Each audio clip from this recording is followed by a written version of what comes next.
this week for this week's episode. It's another author interview.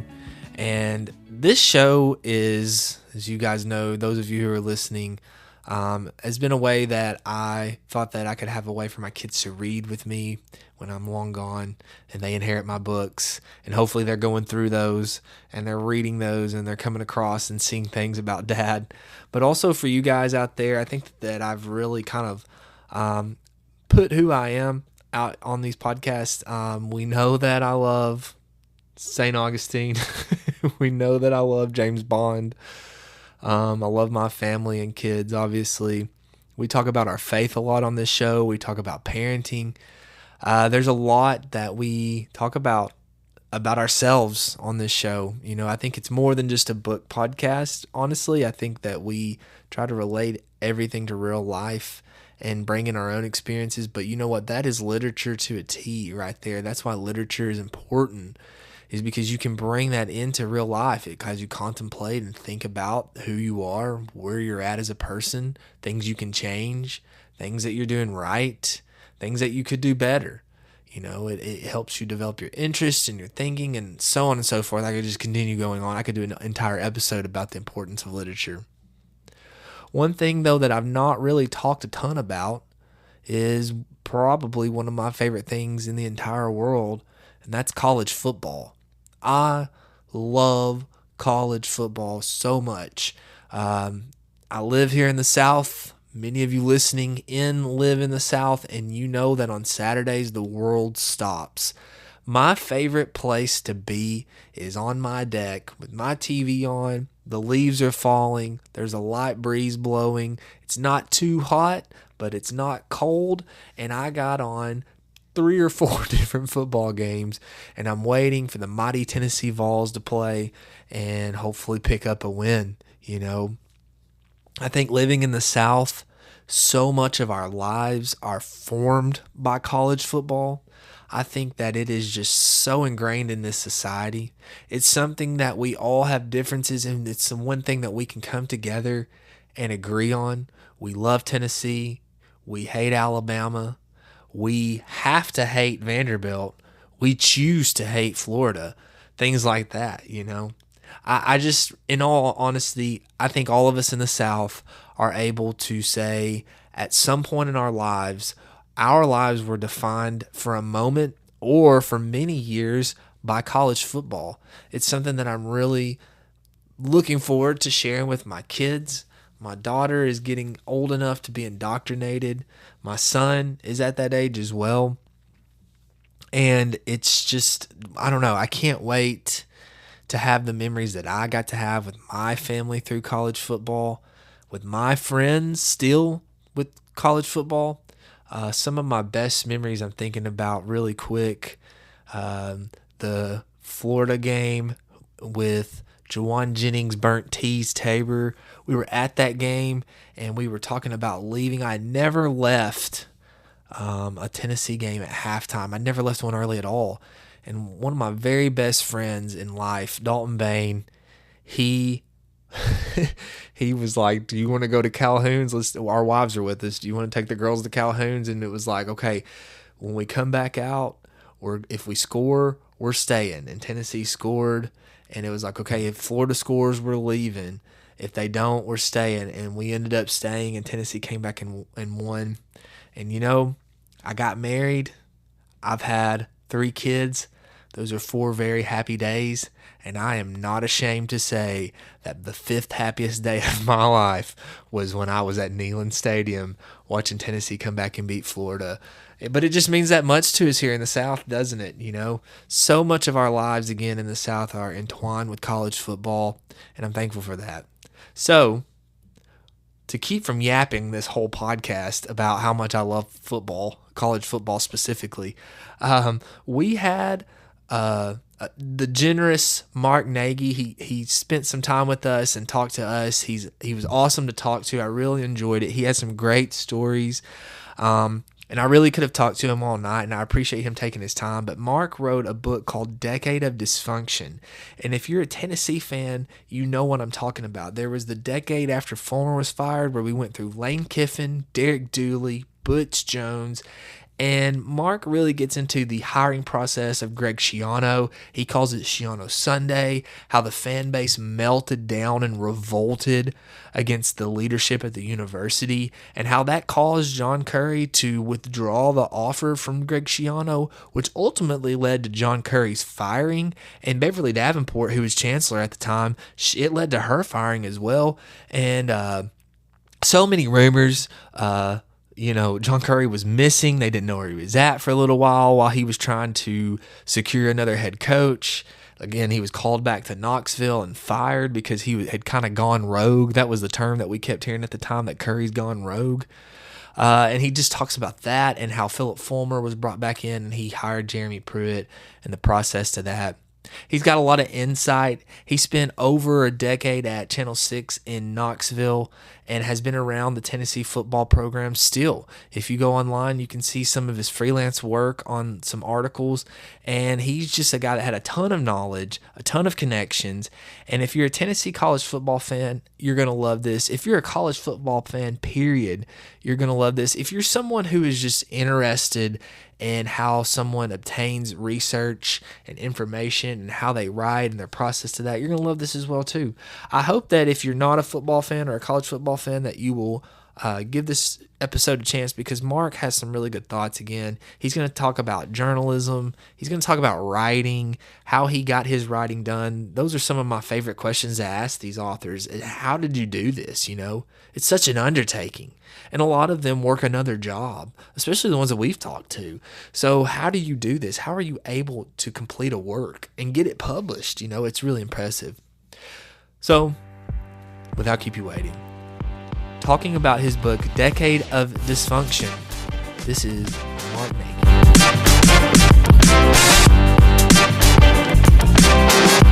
All right, we're here with Mark Nagi this week. Mark, thanks for being with us. You wrote the book Decade of Dysfunction, which was a very long decade for me as a fan. But we always start off with new guests asking what their favorite book was. So do you have a favorite book or author, and why is that your favorite book or author? You know, for college football, I love Meat Market by Bruce Feldman. Okay, yeah. I think it's a terrific book. I've always liked his writing, and I think that he kind of put a perfect look at college football during that age. So I love that book.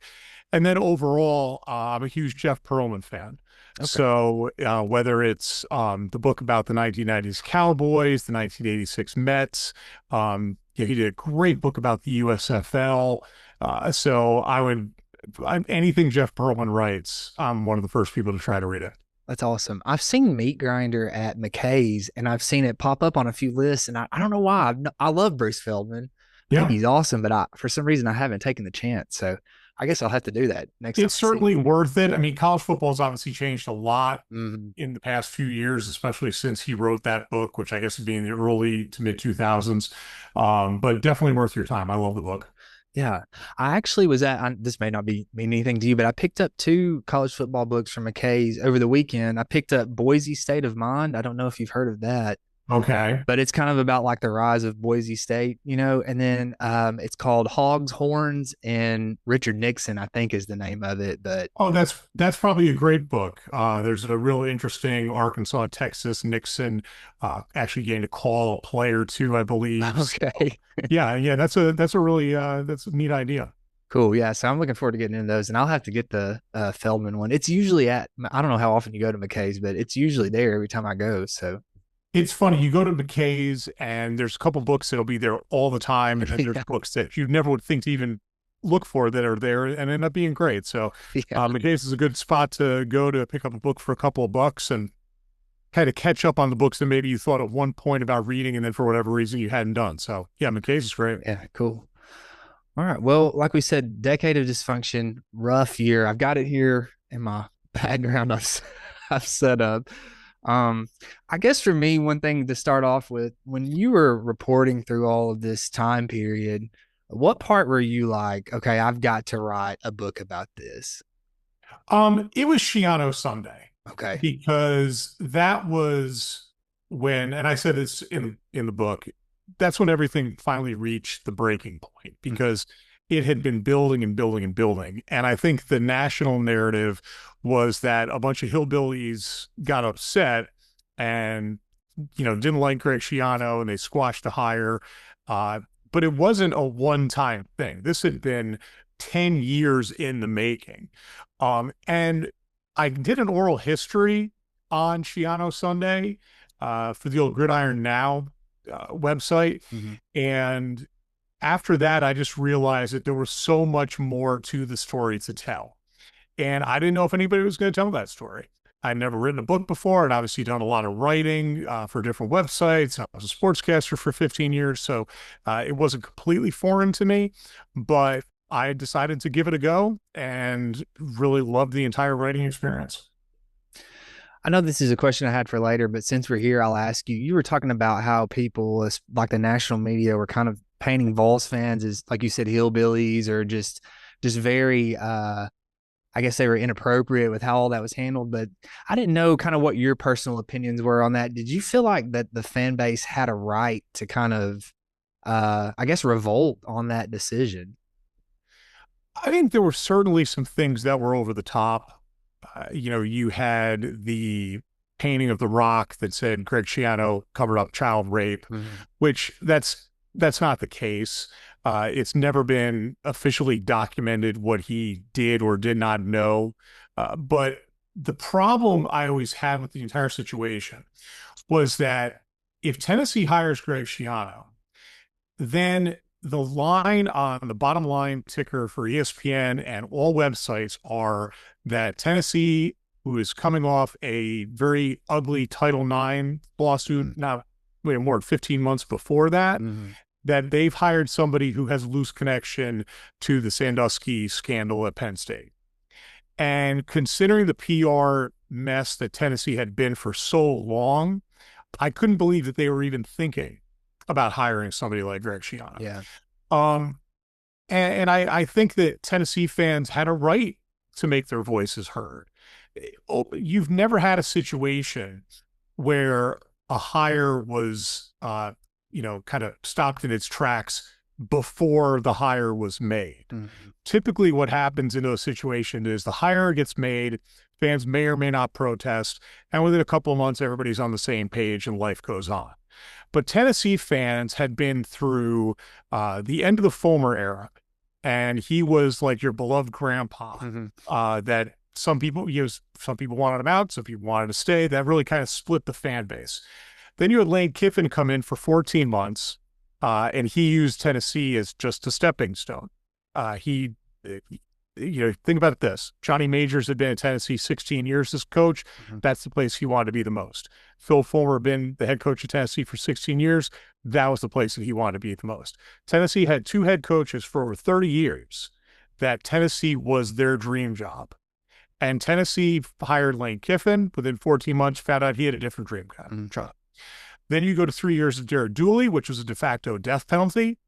And then you had 5 years of Butch Jones and unrealized the expectations were high. He was never able to realize them. A lot of them was his own doing and his poor coaching. So Tennessee had been through a lot. Tennessee fans had been through a lot for a decade. And they're the ones who are watching the games. They're the ones who are paying for the souvenirs. They're the ones who are paying the exorbitant prices for donations just to buy season tickets. So there's no reason in the world why Tennessee fans should not be able to have a say. I know that my friends and myself, we kind of, when we were starting to hear rumors about Schiano, we kind of felt like it was almost going to be Butch Jones 2.0. We were just essentially extending what Butch had done. Do you think Schiano would have been successful in Knoxville, or do you think that it would have been kind of another, like I said, another Butch Jones, and in 4 or 5 years, we're back to where we were? Well, if you look at his track record, you could say that he was Butch Jones 2.0. He was a hothead. He did not have great people skills. And from a football point of view, certainly he had a better resume than Jeremy Pruitt. Yeah. That hiring never had to do with it. That hiring or not hiring, that never had to do with X's and O's, really. Yeah. But if you want to look at it X's and O's, Greg Schiano was a losing coach in the NFL. Greg Schiano had, had no recruiting ties to the SEC. So that would have been an issue. Mm-hmm. And his success at Rutgers, which while obviously is tremendous because no one ever wins at Rutgers, it was also in a severely depleted Big East football conference, which I think people forget. They just kind of look at, oh my gosh, you got, Rutgers in the national rankings, but it wasn't like Big East was the Big East power of Miami, Syracuse when they were really good, Virginia Tech when they were really good. Those teams are gone. So it was a severely depleted Big East that he was able to have a little bit of success at. So would he have had success at Tennessee? I don't think so. I think he would have been in the exact same boat a few years later. That happens at most places anyway. And I don't think that he would have been able to have the amount of success that would have allowed him to keep his job more than 3 years, maybe 4 at the outset. Yeah. As a fan, when I saw him at his press conference for Rutgers do the chop thing, I'm glad that didn't work out, which I know is silly, but I think that's the fan in me, Sure. I just think he was a bad fit. Yeah. I think that's part of the problem when they're looking for these hires. You have to find somebody that's going to be a good fit for the university, for the fan base, for the players. It's a difficult thing to do a football coaching hire. Mm-hmm. Alabama, everybody thinks that, they've always had great coaches. They swung and missed a bunch before they got Nick Saban, and that worked out. Yeah. There are some programs that can never figure it out. So Tennessee was, when you look at the history of Tennessee football, they have 3 or 4, Hall of Fame level coaches on their resume. And that's not common. I think Tennessee really got spoiled with Johnny Majors and Phillip Fulmer. Think about it. That 2003 year for Tennessee football, they go 10-2 in the regular season. And fans were mad. They tied for the SEC East win. They shared it with Georgia and Florida, but lost the tiebreaker. Georgia won the East that year. Tennessee didn't go to the SEC championship game, and fans were upset. That's where Tennessee football was at that point. That you were so good that sharing the division title wasn't good enough. So Tennessee fans have high expectations, and there's no reason why they shouldn't. Yeah. I was born in 1989, so Phillip Fulmer was the head coach for the majority of my life. And like you said, the success, that's what I was used to. And I know my wife and I, when we were dating and married, was kind of around the Dooley, Butch Jones era, and she would say on Saturdays, I don't know why you get so upset. Tennessee's just bad. And I kept telling her, no, it's not always been like this. You don't understand. Yeah. So, I mean, look at what Tennessee was able to do. Let's even go back to like 89 until 2007. Okay, let's go with that run. If you want to do something fun, look at the rosters of the 89, 90, and 91 Vols. It's an absolute smorgasbord of NFL talent. It's ridiculous. Dale Carter, Carl Pickens, Andy Kelly, who ended up playing in the Arena League. Yeah. McGee, offensive lineman like Davis. I mean, the list just goes on and on of the amount of great players. Here's a good the running back rooms were. You have guys after that, little man Stewart and Jay Graham. And you have Charlie Garner, who played a long time in the NFL, and he's like the 3rd or 4th back. So Tennessee had a ridiculous amount of talent for about 2 straight decades. And all powerhouses, eventually die. That's how it works. I mean, and when Tennessee went through that 95 to 99 run, where they go 45-5, win 2 SEC titles, 1 national championship, you feel like the good times are going to last forever. Oh yeah. But that's just not the case. It doesn't work out. I'm thinking back to during the Schiano stuff, which I thought was honestly captivating. The text messages that you had in there from John Curry. I love that. That was great reporting, by the way. And he knew that the fan base wouldn't like the hire. And I know that athletic directors don't always hire coaches because it's what the fan base wants. But it ultimately costed him his job. But do you think that what level of accountability do you think John Curry had knowing the fan base would not like the hire and still going through with it? Okay, well, a couple of things at play there. First of all, I'm not going to take credit for the Curry texts because that was an open records request by Tennessee media. Now, I gladly took it. Right. Yeah. And loved having it in the book. Yeah.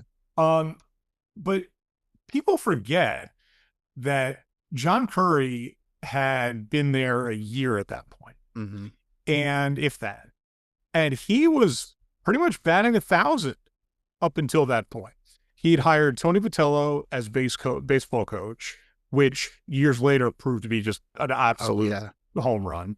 Mm-hmm. He brought back the Lady Vols name, which was one of Dave Hart's just worst possible decisions because people were either completely indifferent to the name or they were passionately in favor of it. Nobody wanted it to go. So bringing that back was a home run. Curry allowed himself to be contacted by Tennessee fans on that one email portal that he had, Ask John. So everything was working out great.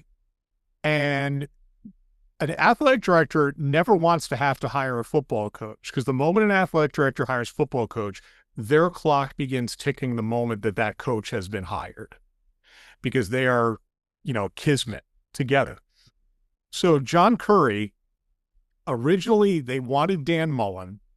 Dan Mullen kind of played them, for the Florida job, which is the one that he wanted. And then after that, he already somehow had this relationship with Greg Schiano. I've still never really figured out where they, kind of got together. And he just expected Tennessee fans to just accept it. And that showed you how out of touch that he was. He knew that it was going to be a PR problem, but they plowed ahead anyway. And if that story doesn't leak, because it was leaking before Dan Wolken tweeted about it, it was starting to get out. It just hadn't been on social media yet. So I think that John Curry went to Wolken and told Wolken that, that's who we're getting, because he wanted to try to nip it in the bud. If that story doesn't leak until about 7, 8 o'clock that night, Schiano's already on a plane down here. Mm-hmm. They just couldn't get him to the press conference in time. If they get him to the press conference, Greg Schiano's Tennessee's coach. Mm-hmm. But the fact that they did it, the news broke hours before they could get him in Knoxville, that gave Tennessee fans and then Tennessee boosters and state government officials and the swell of outrage from even neutral college football fans, that built up so much momentum that Tennessee had no choice but to pull the job offer, which again, it was unprecedented in the history of college football. We really have never seen anything even like that since. Yeah, I don't know. As a fan, I have mixed emotions on it. I'm proud of the fan base for standing up for itself, but also at the same time, I do know there was a lot of pushback from people around that, but I'm sure Tennessee fans really just don't care about what everyone else is thinking. So. If all Twitter had, really was born that day, it had obviously been around, but I could not, refresh my phone fast enough that day because there was always something new. And I still to this day can't believe they tried to hire Greg Schiano. Yeah. I will never understand how they thought that was a good idea. It just didn't make any sense for a lot of reasons. And, whether it was the finest hour of Tennessee fans or one of the darkest times in the 120 plus years of Tennessee football, that's for everybody else to decide on their own. Yeah. Well, we'll go back, I guess, to the beginning. I know I've mentioned in the notes, I read on Rocky Top by Clay Travis, and he had mentioned in there kind of this perfect storm of, buyouts, Kiffin resigns, the boosters weren't willing to pony up so much money because the Great Recession was really kind of getting kicked off there. I didn't know if you thought that this is the moment that really kind of started the spiral or if there was another moment, because I know reading Clay Travis's book, it seemed like he was leaning towards Hamilton was trying to hire a known SEC name with the Dooley name, as opposed to bringing in maybe an unknown coach who may have been a better fit. So I didn't know if you thought that that was like the linchpin, or if there was another moment that you can pinpoint back to. I mean, it's kind of like a chicken or the egg thing here, because if you hire Gary Patterson out of TCU, which is probably the guy that they would have hired if they didn't hire Lane Kiffin, if you hire him, or even Troy Calhoun out of Air Force, you don't have a polarizing figure like Lane Kiffin. Okay. And then everybody bought in for Lane. And, whether you agreed with his methods or the way that he acted, or the way that he talked, everybody bought in. Players loved him. Fans really loved him. And then he bolts in the middle of the night right before National Signing Day with half of that recruiting class already on campus. Yeah. And after that, Mike Hamilton, he had said previously that he always had a short list of coaches in the major sports ready to go if he had to make a coaching hire. He had a short list of names. But at that time, the Tennessee situation was so toxic and it was so close to National Signing Day, Will Muschamp wasn't taking that job. That was one of the guys they tried to hire. He was not taking that job. They should have hired David Cutcliffe or Kippy Brown. They don't hire Cutcliffe because they don't let him bring his entire staff with him. And that was part of that whole buyout thing. They didn't want to pay even more for that. And then when Cutcliffe says, I got to have my entire staff, Mike Hamilton and the powers that be don't let him bring his entire staff. So Cutcliffe stays at Duke. Tennessee also, remember, Mike Hamilton had said, I'm going to have a coach by the end of the week. So they were so concerned about saving that recruiting class that they didn't just calm down and figure out what this was going to mean long term. Yeah.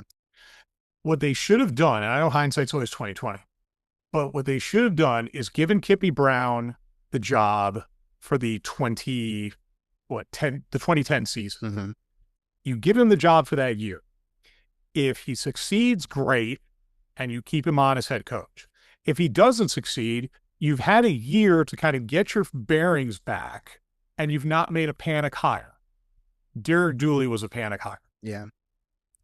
So you can say that Decade of Dysfunction started with the hiring of Lane. You can say it started with the hiring of Dooley. You could say it was key losses that Tennessee had in the Dooley era, the Butch Jones era. It almost doesn't matter in a way because it all built up and kind of, that storm that just wouldn't stop. Yeah. It was a long decade for sure. Was there ever a chance that you thought that Dooley, I guess, had a chance to survive in the SEC? Because, one of my very, very best friends, we text each other during games. We go to games together, and we always buy into the head coach immediately. And we were supportive of Dooley, and I'm thinking of the North Carolina game and the Music City Bowl, and that was disaster. And then the LSU game where we had too many men on the field. And it just seemed like he was so close at times to kind of getting it figured out. Was there ever a time where you were like, okay, I think Derek Dooley will actually pull this off? I'm going to kind of contradict myself a little bit here. Okay. Because the moment Tennessee lost to Kentucky at the end of his second year, where Tennessee has not lost to Kentucky 26 years, and Kentucky wins the game 10-7 with a converted wide receiver playing quarterback. Yeah. Okay. That was a Tennessee team that had quit on their coach. So at that moment, I knew it wasn't going to work. But you start the 2012 season with the impressive win against North Carolina State. Yeah. And 2 weeks later, you host Florida. And Tennessee is leading in the third quarter of that game. And Tennessee had not beaten Florida since 2003 at that point. So we're talking about, just about a decade. And it looked like Tennessee was going to get that win. And I think if they get that win, that kind of, really gets them going. As bad as that defense was, that 2012 Tennessee offense was a wagon. Tyler Bray at quarterback, Rivera at tight end, good running backs, Justin Hunter, wide receiver, and obviously, Cordell Patterson, who was a otherworldly talent. That offense could score points. The problem is they just could never stop anybody. Mm-hmm. So I think if they win that game, Tennessee probably gets to 8 or 9 wins, and that gets Dooley at least another year, and maybe it turns things around, and maybe he's a little bit, remembered for a little bit more than just complete ineptitude. But the second they lost that Florida game, you just knew it was over. Dooley couldn't compete at this level. Rick Rogers is a name that I think of a lot during this era because I got my bachelor's in journalism from Tennessee Tech, and that's where he transferred to. And I was on the football beat that year, so that was a fun season for us and kind of a connection along with this decade that we're talking about here. Because Rick Rogers, it was almost like Sasquatch, because people would say, "I've seen Rick on campus," but no one had a photo of him or anything. He essentially just showed up to play football. Think about this: Tennessee's offense in 2012 was so good that Dooley kicked Rick off the team. Yeah. Because they didn't need him. And Rick he had all the talent in the world. He should have been a guy who played for the NFL for a long time, but he was, he's the knucklehead. Yeah. It didn't work. So that shows you how good that offense was, that Dooley, who never disciplined anybody, which is part of the problem with Tyler Bray and why that didn't work out, because he never disciplined him until it was too late. Yeah. He actually disciplined Rick Rogers, but that was only because, again, he knew he had, so much offensive talent. Yeah. Well, let's talk about the hiring of Sal Sunseri. And we're talking about Dooley having like these moments within his grasp. Kevin Steele, right, was in the running. It seemed like it was going to be hired for that job, and then he had the blowout loss in the bowl. I don't know. I think part of, as a fan, we thought, Sunseri was with the Alabama juggernaut at the time, that it might work out. But do you think if Steele stays, that maybe Dooley's era looks a little bit different? Kevin Steele's an interesting name in Tennessee history because he obviously has Tennessee ties from way back. He's been mentioned for Tennessee jobs multiple times. He finally gets hired as an assistant right before Pruitt got blown up. And he was the acting head coach at Tennessee, up until, once Pruitt got fired, and he made a significant buyout for that 2 weeks or whatever it was that he was here. The moment that Clemson team let up 70 points in the bowl game, you couldn't hire him. That was part of it. The big thing with Sunseri was that for whatever reason at that point, everybody thought, oh, well, if it's in the Alabama tree, it's got to work out great. Right, yeah. That's not the case. Yeah. It's never the case. Derek Dooley was a multiple times favorite over the years, and he couldn't be a head coach. He had to save his life. Sunseri was a position coach. He was so far in over his head, and he was a maniac. If you were ever on the practice field and listened to that guy, he had this way of cursing with words that had never been uttered in the English language. And he would put them together. And it was, I'm not going to clutch any pearls here or everything, but it was offensive. Very, yeah. It was offensive, especially you're dealing with a bunch of 18, 19, 20-year-old kids. And he's acting that way. Didn't matter who was around. Didn't matter if the press was around. He was acting that way. And that Tennessee defense was abysmal. It was Sunseri, much like Dave Clawson was a hire that really killed Fulmer. Sunseri was a hire that really killed Dooley. What do you think? I'm thinking about him being on Deion Sanders' staff, Sal Sunseri. I just don't see how he fits there, but I don't know. Look, here's the deal. If you're a coach, you're in the club, there will always be a job for you. Right. And that's why you see these guys recycle from position to position to position. Sam Pittman has had like 28 different jobs before he got the head coaching job at Arkansas. If you are in the club, they will always find a place for you. And Sal Sunseri is a perfect example of that. Yeah. Okay, I put this question here because this was something that I had to remind myself of a few times, but Derek Dooley coaching from the stool, do you think that this is the lowest point in the program's history? I know that there's a few times that I would have to bring that picture up and remember, hey, we've been in worse spots. this. Yeah, whenever anybody complains about Tennessee athletics, just show them that with him on the stool, or after the Mississippi State game where he's being led in the wheelchair down for back with a state trooper. Um, though there's a lot of like I could name 20. This is the worst part. Right. Yeah. This, but that wasn't good, and it showed you just how idiotic it was. Because let me get this straight.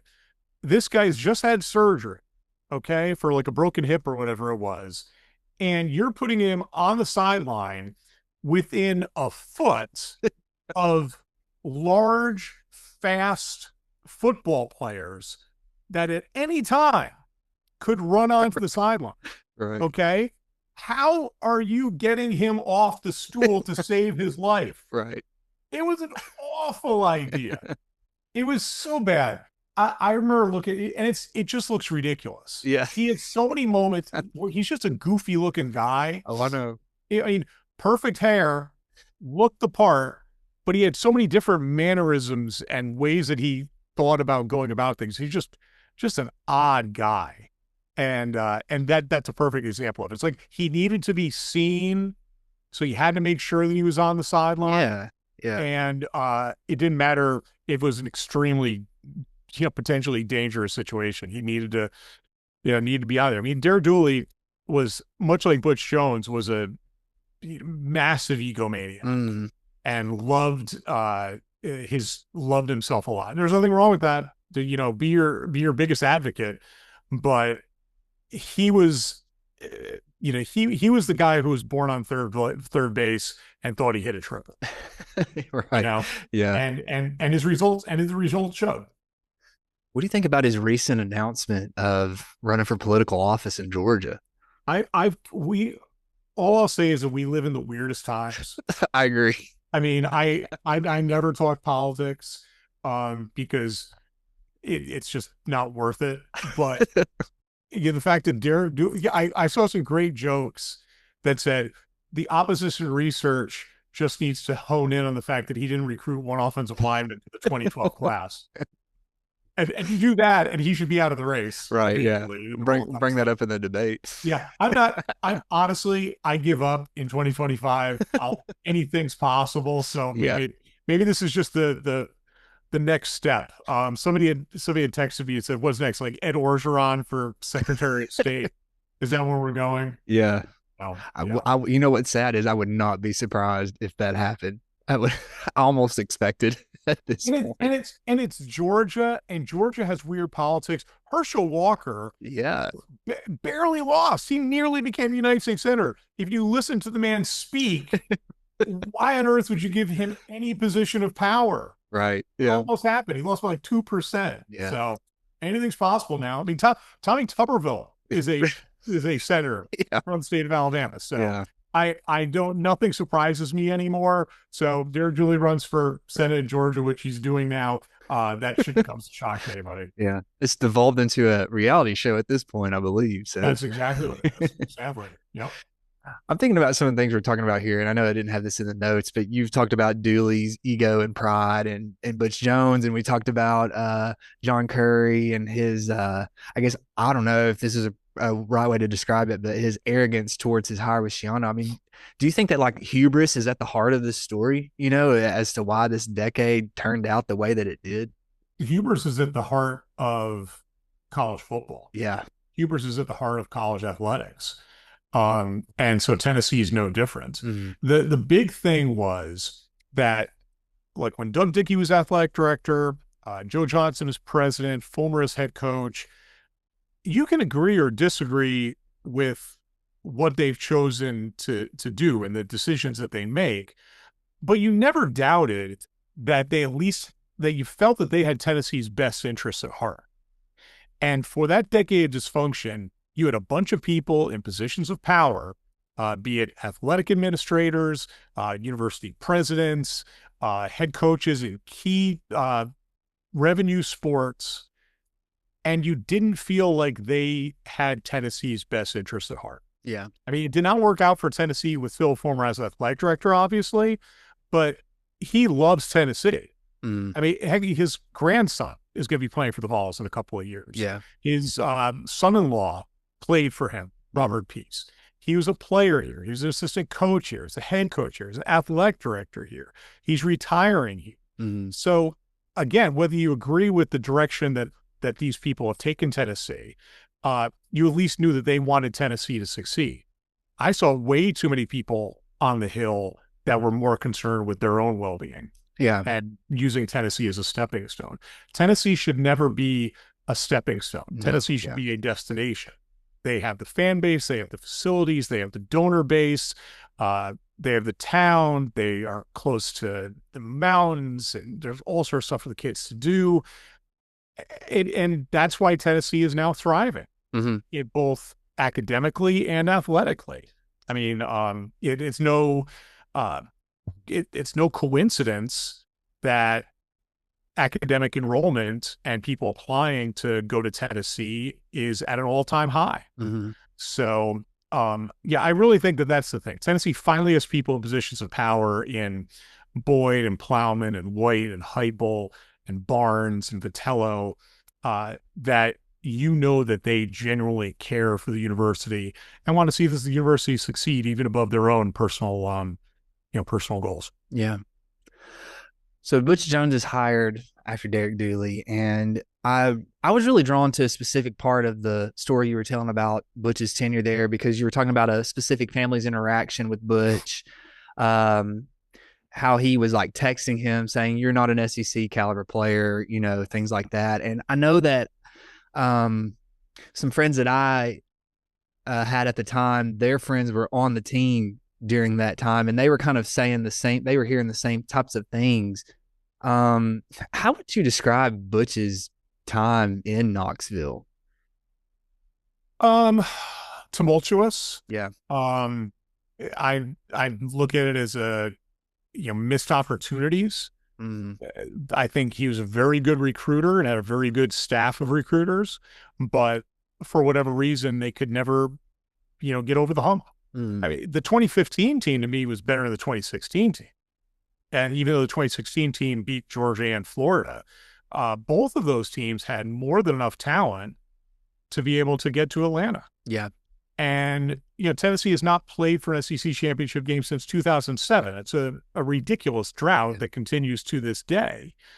Butch was more concerned with the PR aspect of things than he was actually coaching.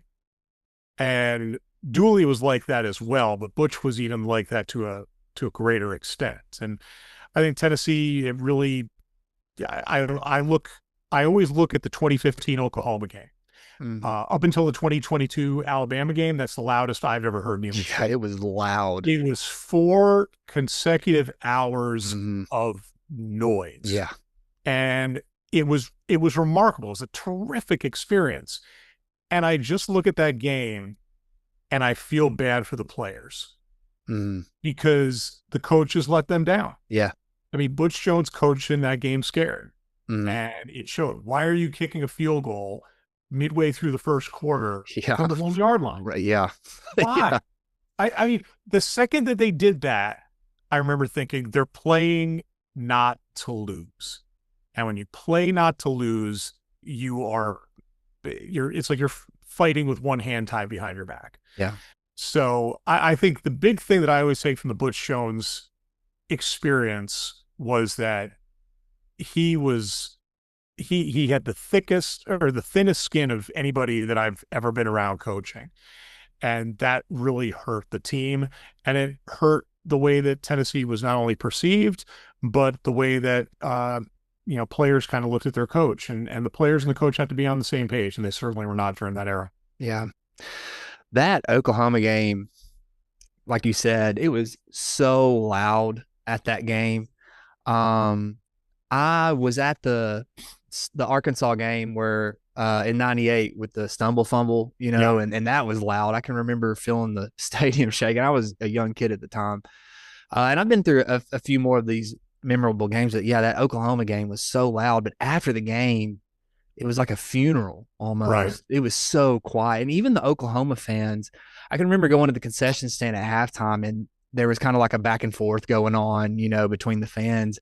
And even after that, the Oklahoma fans, they were not talking either. I think that they kind of understood what had Yeah. happened.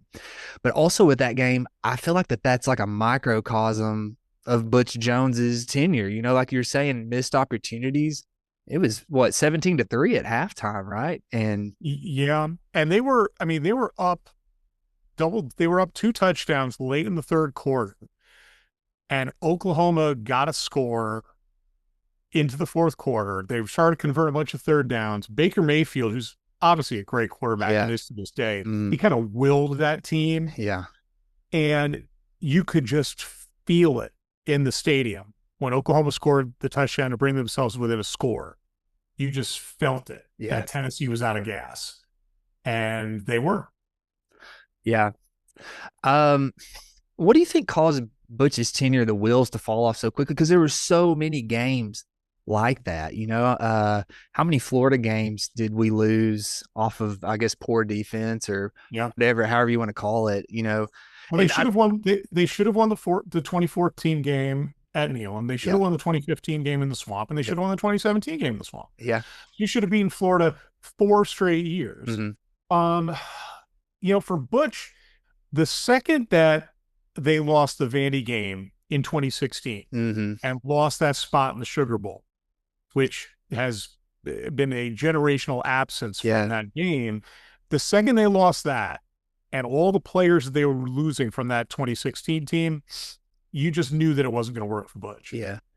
Because in that offense, it took somebody as special as Josh Dobbs to just stay upright. I mean, he started every game for about 2 1/3 seasons, which is a remarkable accomplishment in that offense because that quarterback takes a battering.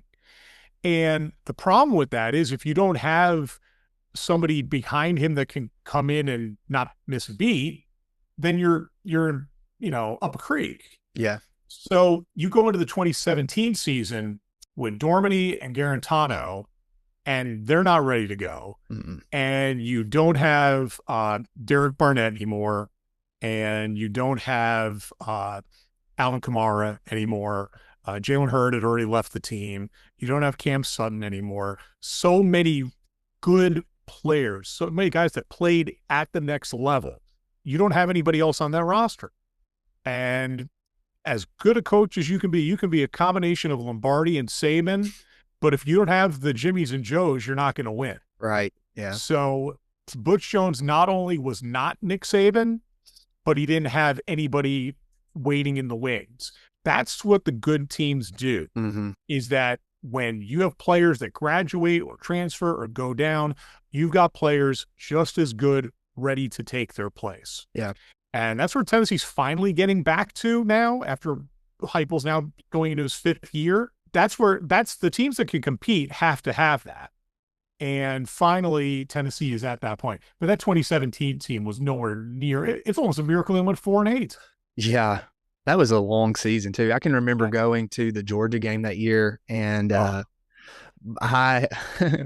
was, see, that game was at 3:00, right? I think 3:30. And my friend called me at noon and he said, "Hey, we just got tickets to the Georgia game. Do you want to go?" And I said, "Absolutely not. I will not go to a game until Butch is fired. I'm not going." And so we hung up and I called him 20 minutes later and I was like, "Yeah, let's go." And on the way, we were all in the car going, "What are we doing? Why are we coming down here?" So it was tough. I got a kind of off the cuff question here too. Where does Josh Dobbs kind of rank for you as a Tennessee quarterback? Because this is something that we talk about all the time. I would have loved to see Dobbs in Heupel's offense, honestly. I think Dobbs, I don't know, he, to me, which I know that I don't have, I guess, the first quarterback that I really remember watching is Peyton. But for me, Dobbs is on my Mount Rushmore of Tennessee quarterbacks. I just feel like he, like you said, he was working so hard. And I don't know. A lot of times I think that if he would have had a different coach, he may have had more recognition for who he was and what he did and the talent that he had. Well, Tennessee has had a lot of great quarterbacks. Yeah. Andy Kelly was a great quarterback. Heath Schuler was a great quarterback. I mean, Casey Clausen was a great college quarterback. Yes. So it's tough to rank these guys, but in this era of Tennessee football, let's say mid 80s until now, you've obviously got Payton at the top. You have Hendon Hooker to me is second. Yeah. And then after that, I think they all kind of fight depending on what you're looking for. If you're looking for somebody that, again, I didn't even mention T. Martin, who literally won 2 SEC titles or won an SEC title and a national championship. Right. Yeah. So, I think it's as great as all those other quarterbacks are, really, I think it's Peyton, and then everybody else kind of, I mean, I don't know how I can not have T. Martin second for Peyton if he's won a national championship. Yeah. But Hendon Hooker was great. And Josh Dobbs, I think in this hypo offense would put up absurd numbers. Yeah. I think he would put up great numbers. I think people forget how good Casey Clausen was. He was, man, his touch pass was so pretty when he would throw those. It was so great. Casey Clausen, who started most of his 4 years at Tennessee, lost one true road game. Mm-hmm. One, and it was an Auburn game that they came back in 2003, and Mark Jones ran the wrong pattern, which is why it was an interception. Otherwise, Tennessee probably wins that game in overtime. Yeah, Casey Clausen was great. Casey Clausen still to this day the last quarterback to beat Florida at Florida. Wow, 2001 and 2003. Casey Clausen was a great quarterback. Okay, what is one of those games is the game, the Travis Stevens game where he really showed up, right? Yeah. Yeah, 2001. Yeah. I can remember watching that game as a kid. We had a farm in Pikeville that we would go visit, and my dad was out hauling hay. Yeah. And I was sitting in the living room there watching it, and just remember thinking, man, Travis Stevens is putting on a show right now. Stevens was a man among boys in that game. He was yeah. Okay, staying with Butch, I know I have my opinions about it, but you talk about it in the book. They put Butch's picture on the scoreboard. I mean, what were your personal feelings about that? At the time, I really didn't think anything of it, and that kind of shows you how apathetic people were about Tennessee football at that point, because he was put on the back of the Jumbotron in early 2014. Yeah. And Tennessee hadn't really done very much, obviously, in the past 5-6 years. Nobody really said anything about it. But it was a Dave Hart move that Dave Hart wanted to have his guy represent. But it made no sense because Butch hadn't won anything. Right. Why are you putting a head coach up there who has no accomplishments? And there are a myriad of other Tennessee players and coaches that you could put on the back there that have meant so much to Tennessee athletics. Mm.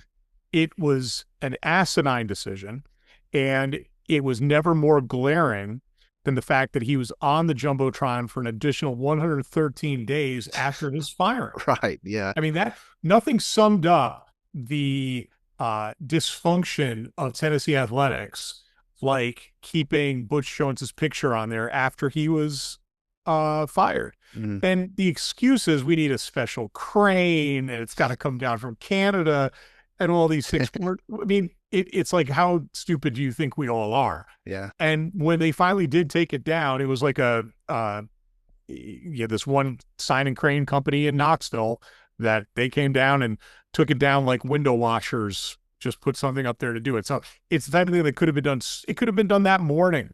Wanted to do. Yeah. And that was awful. So terrible decision to have him on the Jumbotron at the beginning. And I'm sure that Tennessee will never make a mistake like that again. Next time there's a coach up there, it's going to be a coach that has at least won the SEC. Right. You said something that, and this is, again, I'm probably letting my fan show here, but you said, how stupid do they think we all are?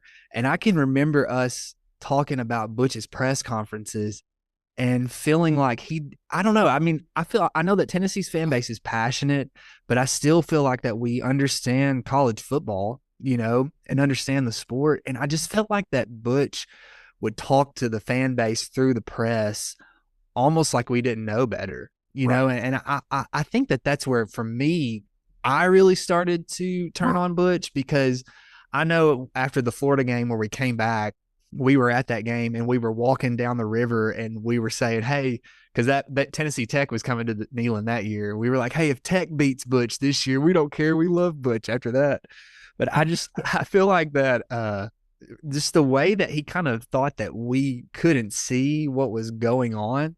Do you know what I mean? I don't know. I don't know if you have any thoughts about that or not. I think he was condescending. He thought he was the smartest guy in the room. Yeah. And he just, the big thing with him, he's spoken so many cliches. Oh, I know. And it was just, and you can do that if you're winning 10 games a year, you're winning bowl games, you're getting to the playoff, then fine. We'll let you have your little inadequacies, whatever the word will be. Yeah. But when you are a fledgling program and you haven't won anything in a long time, and you're hearing things like, well, I'm concerned about, they're the champions of life in my book. Or I'm not concerned with 5-star talent, I'm concerned with 5-star hearts. It's just, you just shake your head. You're like, oh, for the love of Pete, just talk about football. Yeah. Just talk about the two deep. Please, I don't want to hear this anymore. And that's the thing. If you're winning, you put up with it. Yeah. If you're not, it's just a painful experience. What is your favorite Butch Jones catchphrase? I mean, I'd say probably champions of life. Champions of life. I think champions. If I had to say, I don't know if favorite's the right word to have here. Infamous, painful, whatever. It would be. Painful, right? Yeah. Yeah. Champions of life sticks out. You never want your coach to say something that then every other fan base laughs at. Right. That's the litmus test. Yeah. You want a coach to say things you're like, oh, that's pretty badass. That's nice. Yeah. Everybody just no one's laughing with Tennessee. No. Everybody's laughing at Tennessee. I think the 5-star hearts was one that I immediately got a text from my brother about. That was kind of like, hey, what's your coach saying here? Awful. Yeah. Resiliency. That's another word I can remember him saying all the time. Resiliency and oh man, what is it? Complimentary football. Yes. Yeah. Oh, there's so many of them. Now, Butch was just, think about this too. His success came with Brian Kelly. Yes. I mean, his success came with Brian Kelly. He did not have success. He had success in Cincinnati. He had been there with him beforehand, and it was, he kind of rode his coattails. So, and we see, I mean, Butch Jones now is in Arkansas State. Mm-hmm. I think that's a good level for him. Much like Jared Dooley will never be a head coach again. I can't imagine Butch Jones could ever be a Power 4 conference head coach again. Yeah. He would have to have some stellar years, I think, for that to go over. Yeah. Yeah. Well, we've talked a lot about at the beginning the Schiano process. I guess for me, the question I have that we've not really talked about is during that whole, like you said, Schiano Sunday, the whole ordeal. I guess what was something to you that shocked you or surprised you the most about that whole thing? That there was such a lack of understanding on a national level from the media. Yeah. There were very few respected media members that kind of looked at it from, in the big picture. Mm-hmm.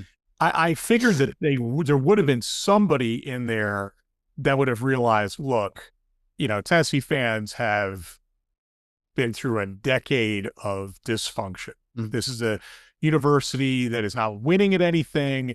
They are losing everywhere across the board, and they're trying to throw another mediocre coach at the team or at the fans. So we understand why they're protesting.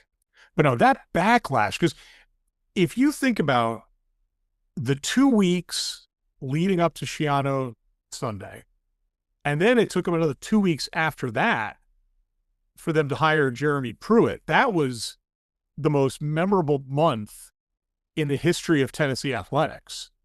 From the end of the 2017 season to when they finally hired Jeremy Pruitt. I was surprised that there was no looking at it in the big picture.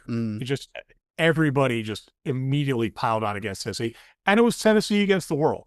Yeah. I was not surprised by the reaction of Tennessee fans. I could see that coming a mile away. But I think I would have at least thought that it would have been, heck, 80-20 criticizing Tennessee to supporting Tennessee. Yeah. Instead, on a national level, it's probably like 95-5. Yeah. Yeah.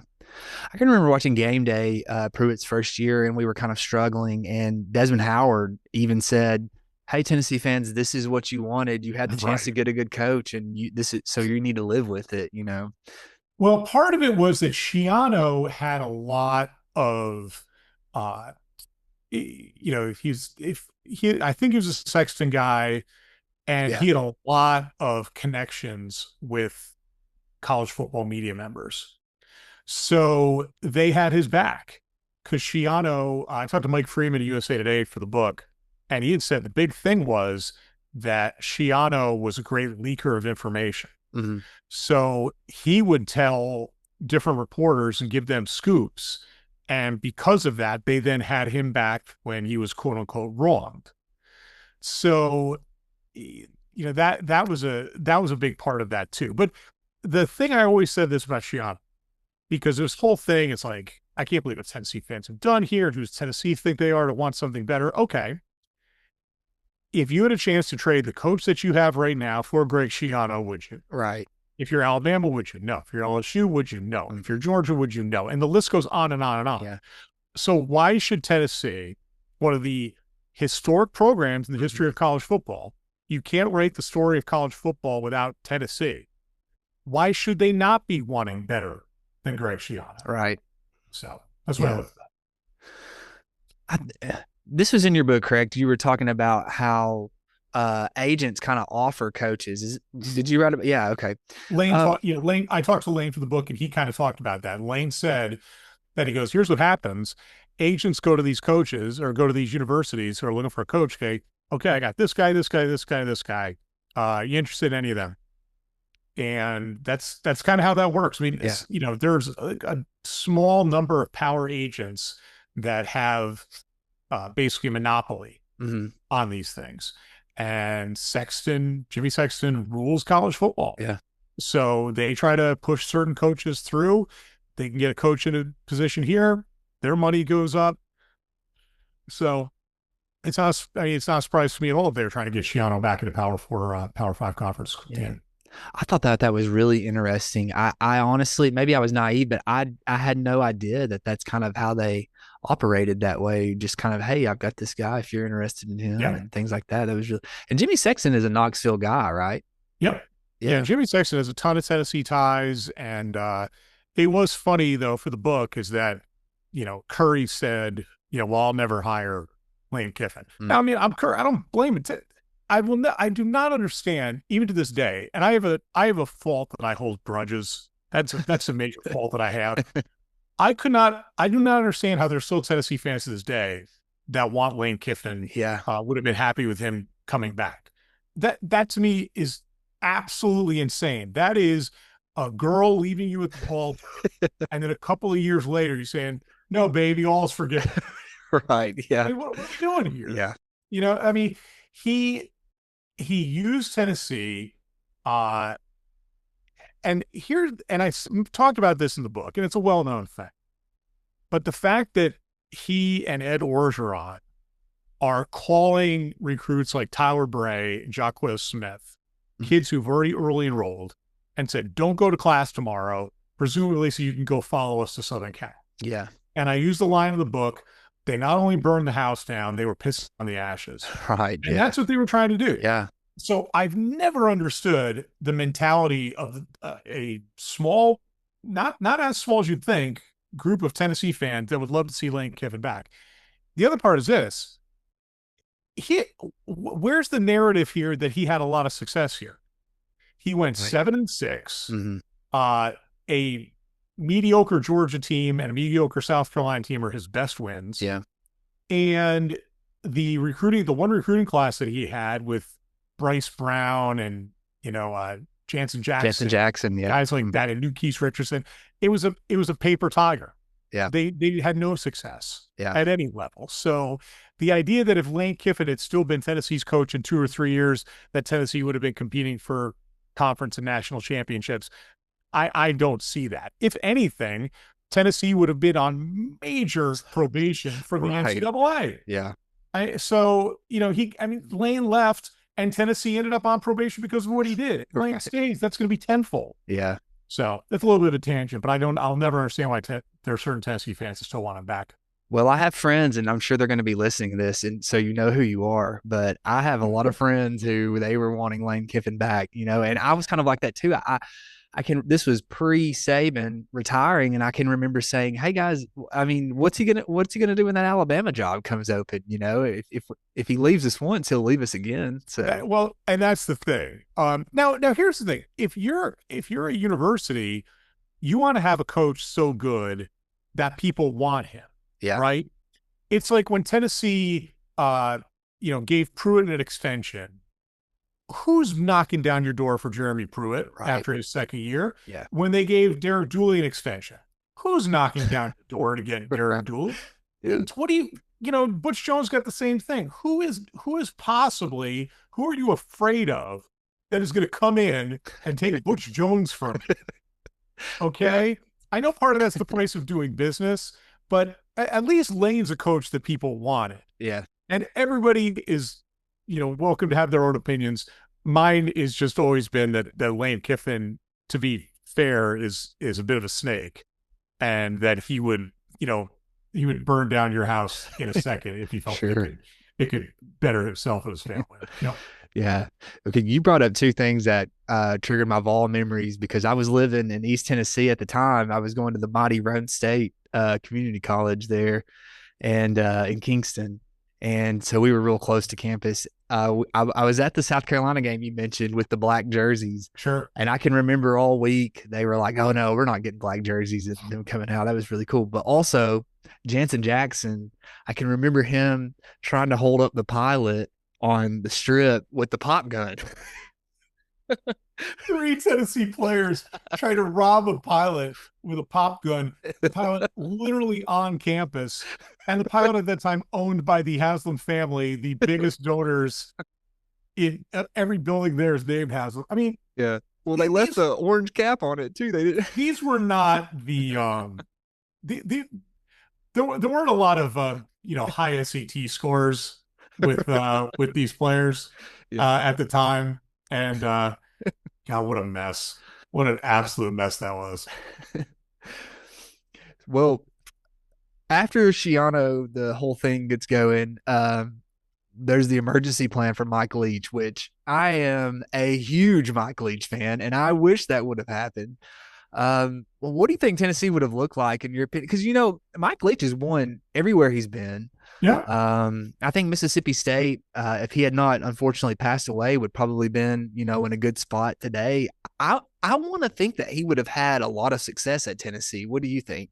Well, I think his press conferences would have been back at a Dooley level of entertainment. Right, yeah. I think there would have been that. I talked to a beat writer up in Pullman for the book, and he goes, well, here's the thing.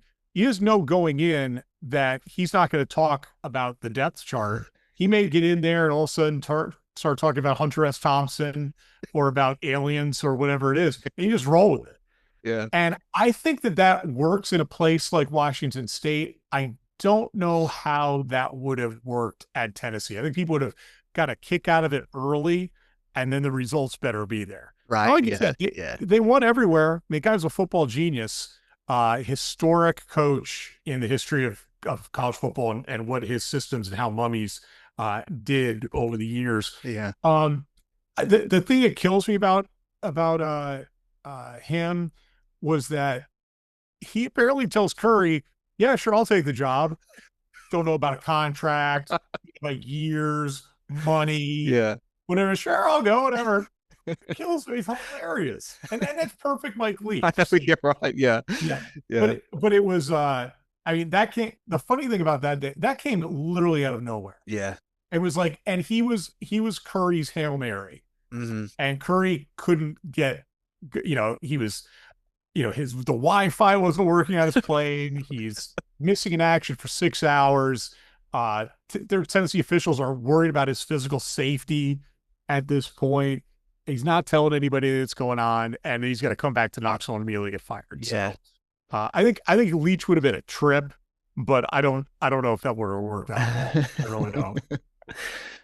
The Schiano hire essentially cost 2 people their jobs, maybe even more than that. But oh yeah, Davenport, right? She lost her job over this, and Yes. yeah, and I don't know. It's just that whole situation was just so wild. And for me, one of my really good friends, he was in the athletic department at Wake Forest, and Yeah. that's where Curry landed. And I can remember him calling me and saying, "Hey, I just got out of a meeting with John Curry. He's my new boss."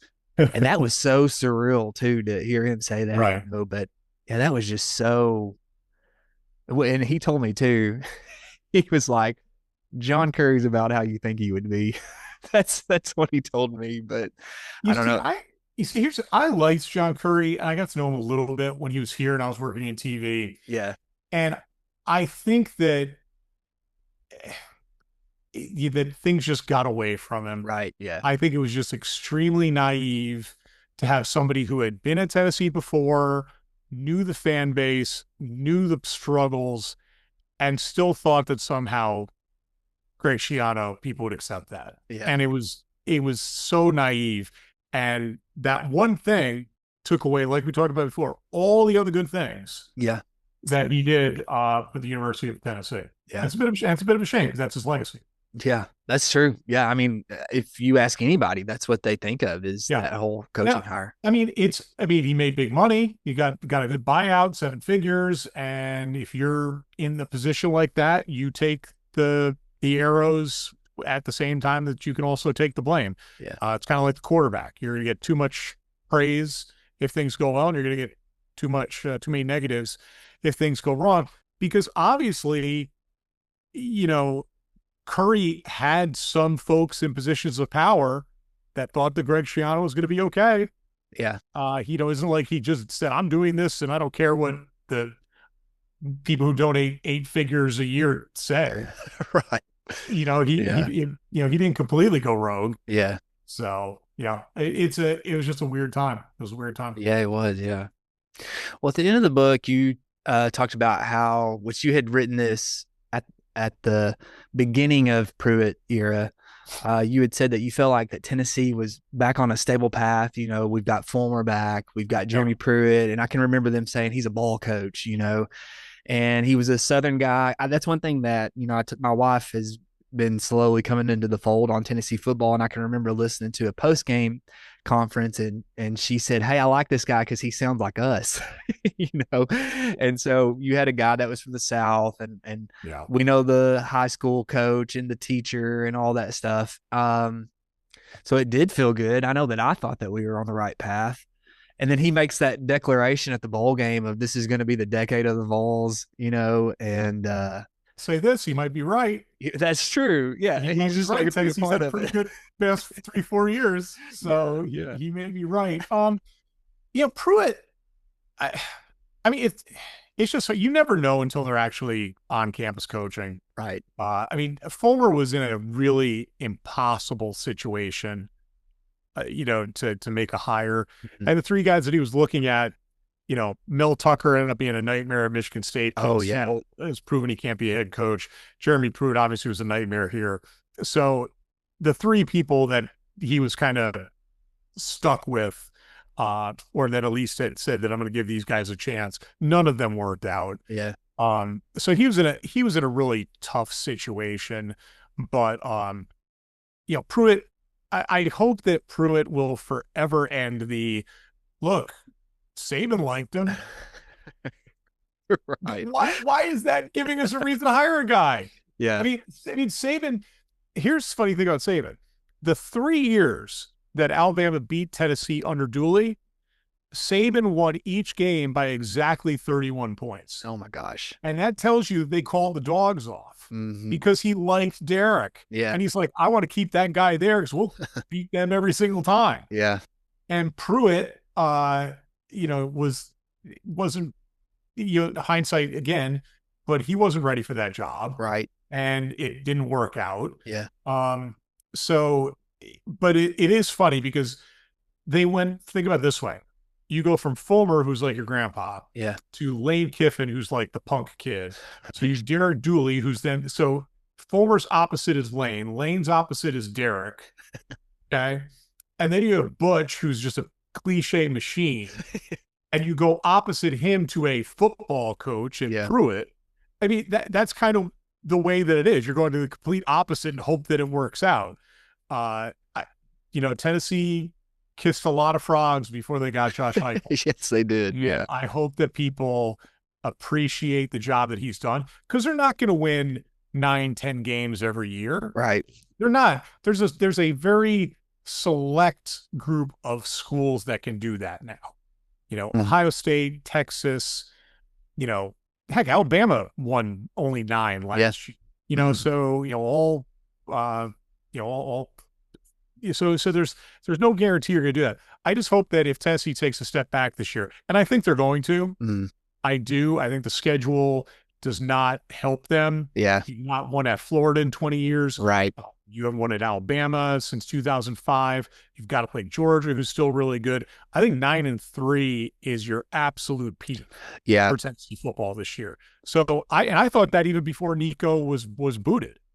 I agree. Yeah. Mm-hmm. I really did. So I hope people appreciate Tennessee athletics for what it is now, because Tennessee athletics, from top to bottom in all sports, this is as good as University of Tennessee's athletic department has ever been, is right now.